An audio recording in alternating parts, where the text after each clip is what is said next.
everybody, I'm Gianna. I'm a bartender at the San Francisco-based bar Trick Dog, and I'm here today to teach you about some Pride history, an easy-to-make, delicious cocktail just in time for summer, and I have a non-alcoholic option for those of you who don't feel like drinking right now, but still want to pretend like you are. So, what am I going to be making today? It's going to be a riff on a South Side. If you're not familiar with the South Side, it's pretty much a gin mojito. I've changed the ingredients slightly, added a few things like absinthe, raspberries, and lemon instead of lime. And this drink I like to call the Mattachine Society. So what is the Mattachine Society? Well, let me tell you. It is a group that was founded in 1950 and is one of the earliest LGBT organizations in the United States. Formed by communist and labor activist Harry Hay with a collection of his male friends, they wanted to protect and improve the rights of gay men. Pretty cool, especially for those times. So, 11 years later, in 1961, they had branches that had begun to spring up all over the United States. And the society had splintered into a bunch of regional groups. It was a real, grassroots movement at the time. So, what were the goals of this group? Why are they so important? Well, what they wanted to do was to unify homosexuals who felt like they were isolated from their own kind. They wanted to educate heterosexual as well as homosexual people towards an ethical queer culture, and they assisted gays who were victimized daily as a result of oppression. So they were a pretty awesome group. They really spearheaded a lot of things and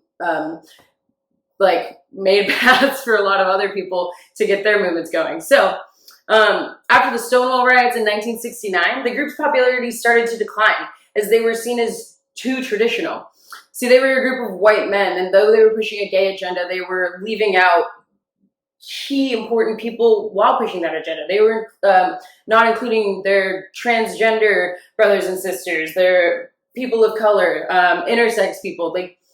They really only had themselves on their mind, and many felt that the gay rights movement needed to endorse a larger, more radical agenda. I mean, after all, you had Vietnam happening, you had the civil rights movement that just happened. People wanted to see radical change, and these guys were just a little too cookie cutter to provide that. But in 2011, a new Mattachine Society of Washington, D.C. was formed, and it was dedicated to original archival research of the LGBTQ political history. So it was a little bit more inclusive this time, and their legacy still lives on. Well, it's pretty awesome, but let's get to the good stuff, the actual cocktail itself. A few rules of thumb while making a drink. Make sure that you have the right glass. For this style glass, you're going to want to have a Collins glass or a pint glass if you don't have that. If you don't have a pint glass, I guess you don't get to make this drink. No, I'm just kidding. You can make the drink still. It just may not be exactly the same. But another rule of thumb that I like to have is always use fresh ingredients. Fresh pressed juices are a lot better than sour mixes. It definitely tastes a lot different on the palate. Fresh is best. So, and then lastly, what we're going to be doing is always start with your least expensive ingredients first and then work your way up. Because if you start with your liqueurs or your liquor and then you mess up the drink, you've wasted your liquor. You know, you're going to be drinking something that doesn't taste good, and it sucks. If you throw away some raspberries or mint or sugar, who cares, right? Okay, so let's get started. For this drink, I like between 4 to 6 raspberries. I like 6 personally, because I like things very delicious. So we're going to take 6 raspberries. We're going to take about 4 mint sprigs. Okay, just muddle that up. Make sure when you're muddling to get all of the stems of the mint as well as the mint leaves. The stems actually have the most oils in it, so it's going to be what's giving off the most mint fragrance. You really want to be just smelling that raspberry and that mint the entire time while you're drinking the drink. All right, next, we're going to move on to our sugar. I'm going to use a ½ ounce of simple syrup.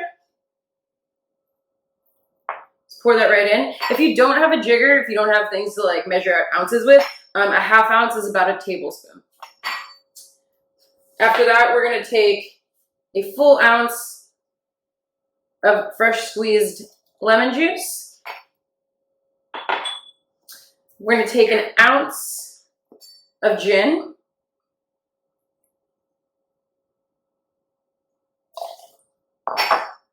then a ½ ounce of absinthe.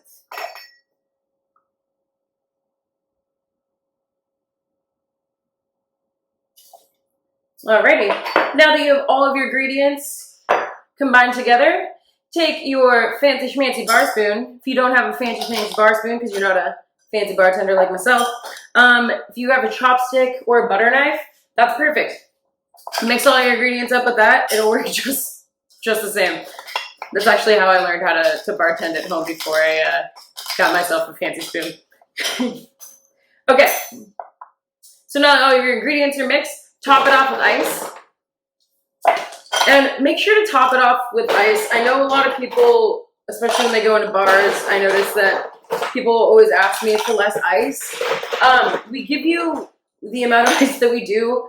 For one, it's not, you don't add too much of the soda water or whatever mixer on top, so it's not diluting your drink. And then two, it makes your drink look full. Regardless of how much ice you want in your drink, I'm still gonna give you the same amount of alcohol, so just take the ice. Like, it makes it look great. So, all right, fill it all the way up. Then what you're gonna do is you take your soda water, top it off with some soda water. Put that off to the side. Take your bar spoon one more time, or your chopstick, or your butter knife, and mix all those ingredients up into the soda water, up and down. You really want to incorporate the soda water with the rest of the ingredients, otherwise you're going to have soda water and then cocktail, and it's just not going to be one cohesive drink, and you'll be a little disappointed. And then lastly, what you're going to do is take some mint. I just like to lightly brush it like so. I know a lot of bartenders will do that thing where you go and slap it and be very dramatic. It's really not needed, and you're just being a little obnoxious, so just lightly brush it. It activates the wheels in the same way. And then lastly, just garnish it like so. Beautiful garnish. Taste your drink. That's quite delicious. You guys should really make one yourselves. It'll be good. All right, the non-alcoholic option now, which is the Maraschino NA, which means Maraschino non-alcoholic.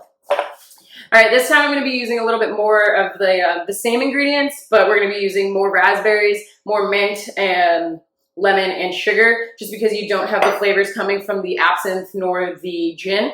So I'm going to take about 10 raspberries this time, just plop them all in there. Take about 5 mint sprigs. All right, muddle it again.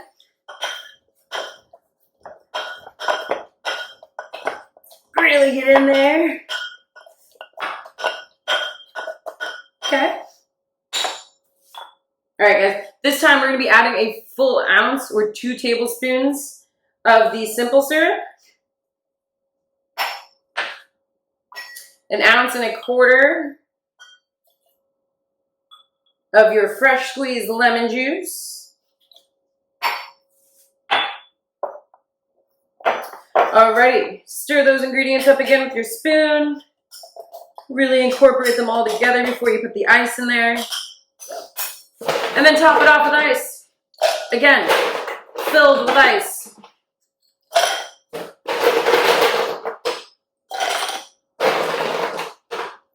Tedious, I know, but it's worth it to make the drink and the presentation look amazing.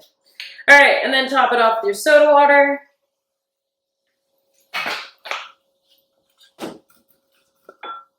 And again, incorporate the rest of the ingredients into the soda water so that you have one cohesive, beautiful pink drink. And again, you can slap the mint if you want. If you don't feel like slapping your hands together and making a loud noise, just lightly brush it. It's really good that way. And garnish your drink. And that is the Maraschino non-alcoholic. So, I hope you guys enjoyed the tutorial. I hope you guys enjoyed learning about a little bit of Pride history as well as to how to make some easy cocktails. And happy Pride, everybody. Cheers.